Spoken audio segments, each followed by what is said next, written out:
Hello, Joseph Carabas, reading from works that have inspired me, that have taught me, that have given me an idea of what real story crafting and storytelling is about. Reading from works that taught me how to be a better storyteller, I hope. But you guys can figure that out if you read my stuff. Um, One of my favorite authors is Truman Capote. I came to him late in life.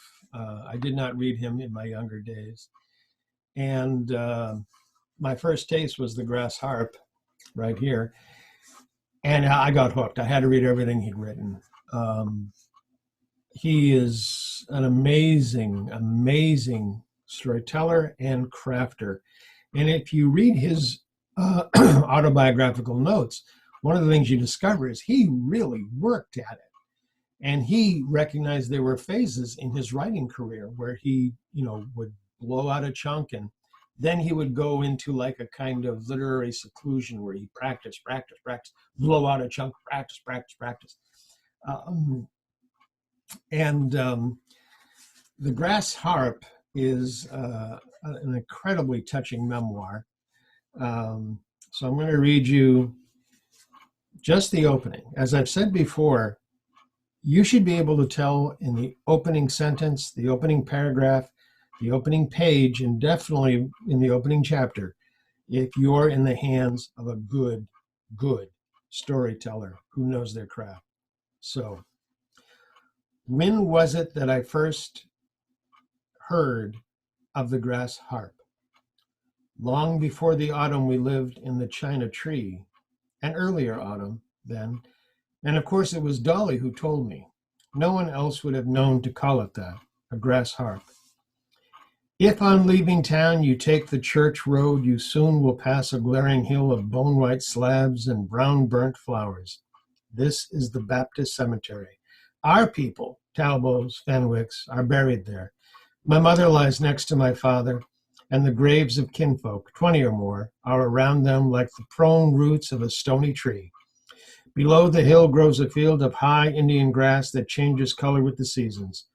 Go to see it in the fall, late September, when it has gone red at sunset, when scarlet shadows like firelight breeze over it, and the autumn winds strum on its dry leaves, sighing human music, a harp of voices. Okay, number one, you don't get language like that very often anymore. Um, Taking it point by point. When was it that I first heard of the grass harp? We are immediately being called into the mythic, into specifically the narrator's mythic. We recognize that this is going to be a first person story. We are told that it's in his memory. We're going back in time with him. Long before the autumn we lived in the China tree. That's just an interesting phraseology. We lived in a tree, a China tree. So we have some kind of sense of what? What's happening already? An earlier autumn then.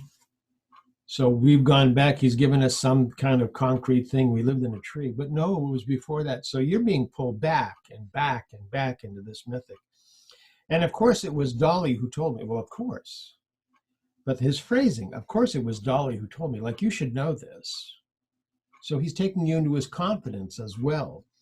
No one else would have known to call it that, a grass harp. She's the one with the magic. He's the apprentice. If on leaving town you take the church road, you soon will pass a glaring hill of bone-white slabs and brown burnt flowers. Amazing visual information, and you're leaving town. You're coming out of civilization, but on a church road. Okay, so there's some sense of religiosity to this, and we're coming out of the town. Glaring hill, very visual. Bone white slabs and brown burnt flowers, excellent contrast. This is the Baptist cemetery. We are going out, we're being pulled into the mythic, and then he anchors us with something that's cold and recognizable. Our people, Talbots, Fenwicks, are buried there. So in this place that I've just told you about, lie our dead. And because they are named, they are venerable dead. My mother lies next to my father, and the graves of kinfolk, 20 or more, are around them like the prone roots of a stony tree. That is an amazing phrase. That's just language you do not get. Below the hill grows a field of high Indian grass that changes color with the seasons. We know it's going to be cyclic. We know things are going to happen throughout the year in this story. Go to see it in the fall. That's when everything occurs that's important. Go to see it in the fall, late September, when it has gone red at sunset, visual, when scarlet shadows like firelight breeze over it and the autumn winds strum on its dry leaves, sighing human music, a harp of voices. So the grass harp, you're getting tremendous sensory information, but it is always being anchored to something that you can understand. The cemetery, the gravestones, the trees, the flowers in the field, the hillside, all of which has meaning. Coming out of the town, you're coming out of town into nature, into something more primitive. And in that primitive thing, the land has a voice, human music, a harp. Truman Capote's The Grass Harp. Please read it. It's an incredible piece of writing, as everything he has written is, in my estimation. Hope you enjoyed. Take care. Bye-bye.